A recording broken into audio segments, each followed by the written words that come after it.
with the American Red Cross. Reporting from the State House. Student here at Suffolk University. Boston Neighborhood Network. We're getting the biggest update. Have nearly double the capacity. MBTA official. Convenience store like this. I'm reporter Maria Valdez. Join me on the next edition of Suffolk. Hello and welcome to this edition of Suffolk U News, the weekly news program brought to you by the Department of Communication and Journalism at Suffolk University. I'm Brandon Crosby from Southington, Connecticut. And I'm Erin Sullivan from East Boston. We're happy to be back with you, bringing you news from and around campus and the city. We're happy to be coming to you courtesy of your cable company and the internet. This is our first newscast of 2012.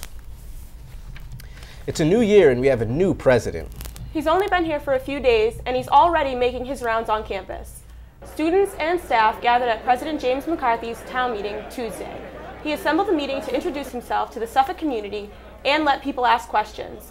President McCarthy addressed topics like tuition, expansion, and facility upgrades. He says he'd like to hold more of these town meetings in the future, but does not have a set schedule yet. And in addition to the town meeting, President McCarthy spoke exclusively with our very own Suffolk U News reporter, Katie Sampson. She's here in the studio with more details. Katie? Well, Erin and Brandon, he spoke with me one-on-one, and it sounds like he already has a long list of goals to tackle here. President James McCarthy is settling into his new office this week as Suffolk's 9th president. He comes to us from Baruch College in New York City, where he was provost and vice president since 2007. President McCarthy sat down with me and shared some of his first plans for Suffolk. So there are a lot of things at the top of the list.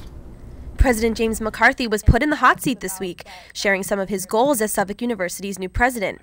Coming to us from Baruch College in New York, he says first and foremost, he appreciates our school's urban location. Because where better than to provide professional education than in the middle of a great city with immediate access to all the professions for which we're providing educational opportunities for students. But he admits that prime location comes with a price. Suffolk continues to go without a space for students to gather, something rural schools take for granted. So finding space for a student center, even if it's less than perfect space initially or not as big as it ought to be initially, has to be at the top of the list of what we do. President McCarthy says one of his biggest struggles will be managing finances while giving students everything they need to succeed. We want to make sure that we're doing everything we can to keep tuition low, but at the same time we want to do everything we can to provide students and the community with the facilities that they need. And juggling those two is the challenge. Also first on the list for President McCarthy, Suffolk's reaccreditation this year. This happens every 10 years, and he says it's vital for the school to receive federal financial aid. So Erin and Brennan, he sounds so excited to be here, and I just can't wait to see what he does with Suffolk. We're excited to have him. Right, I hope he gets some of his goals accomplished. Thanks, Katie. Also looking ahead to May, many university seniors, some of whom are not happy. That's because Suffolk University is holding its undergraduate commencement ceremony. President McCarthy is already reaching out to his new constituents. In a mass email, he's asking Suffolk students, faculty, staff, and alumni to submit nominations for honorary degree candidates. The email also asked for ideas for commencement speakers for the May graduation ceremony. Suffolk community members are encouraged to check the email for details on nominating folks. The deadline is less than 2 weeks, so don't delay if you have a good idea. Also looking ahead to May, many university seniors, some of who are not happy. That's because Suffolk University is holding its undergraduate commencement ceremony at the Bank of America Pavilion this year. Due to its size, students are only getting 3 tickets for the big day. That is half the number given last year when commencement was held at the Boston Convention Center. I mean, how many years has the school been established that they know that the classes are growing each year, and the fact that they couldn't book it early enough? Like, they booked it last year, why couldn't they have booked 2 years in a row?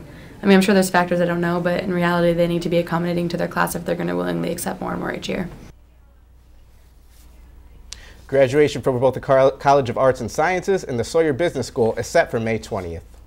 The accident happened last month. Now the people who were on the cruise ship that ran aground off the coast of Italy have a decision to make. That's to either accept or turn down the cruise line's $14,500 offer of compensation per passenger. One of those people, a Suffolk student who was on vacation between semesters. Braintree resident Amanda Warwick is spending her freshman year at Suffolk's Madrid campus. She was aboard the ship with her 2 brothers when it hit rocks, took on water, and dangerously tipped. Warwick says the crew initially called it a minor mechanical problem and was not prepared for what came next.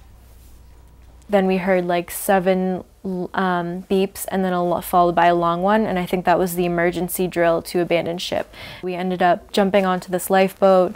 We had no idea that the ship was actually taking on water at this point, so that was probably one of the scariest parts, was seeing the water actually on the ship. We knew in the back of our heads that, you know, it was going to be okay, but also in the heat of the moment it was kind of terrifying and a lot of things went through my mind, so it was pretty terrifying. Warwick says she and her brothers have already been reimbursed for their cruise tickets. Her parents have hired a lawyer, and they have not decided if they will accept the cruise line's offer. Campus is still abuzz for a little attention it didn't want. In the February 1st edition of the school newspaper, a headline with a profanity went to print.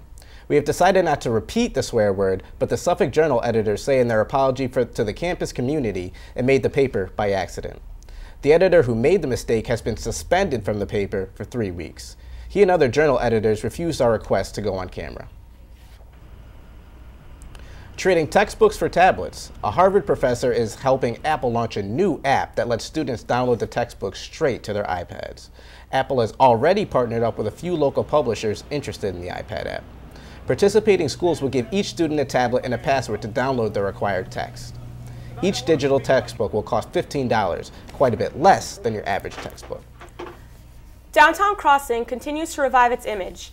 Plans to fill the hole that plagues Downtown Crossing are underway. Millennium Partners has taken over control for development on the corner of Washington and Franklin Street. Millennium plans to put in a 600-foot tower consisting of retail shops, offices, and housing. Suffolk University has recently taken steps in moving to Downtown Crossing by turning the modern theater into dormitories.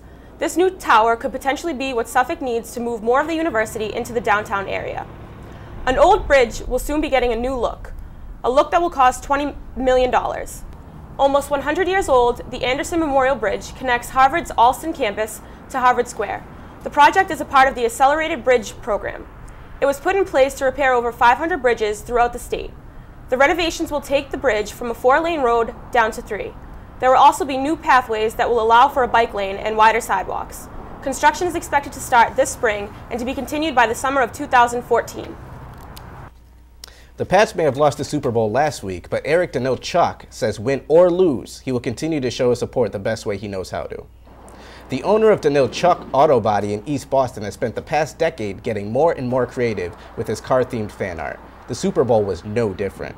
His Burn the Giants theme didn't play out the Patriots in the actual Super Bowl, but Chuck says he has big plans for the professionally painted Patriots car.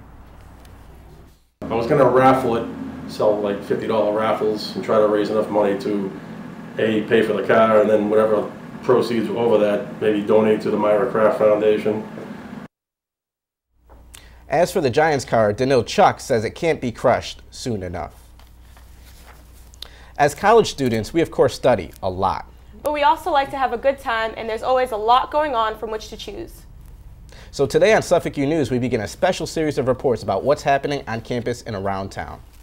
Suffolk Scene will give you a weekly scoop on things going on in the arts and entertainment world. Suffolk U News reporter Amanda Klessens is taking first honors at the Suffolk Scene Report. Amanda joins us here now in Studio 73 with the latest updates as Suffolk students settle back on campus. Amanda? Thanks, Brennan and Erin. There's definitely a lot going on around campus.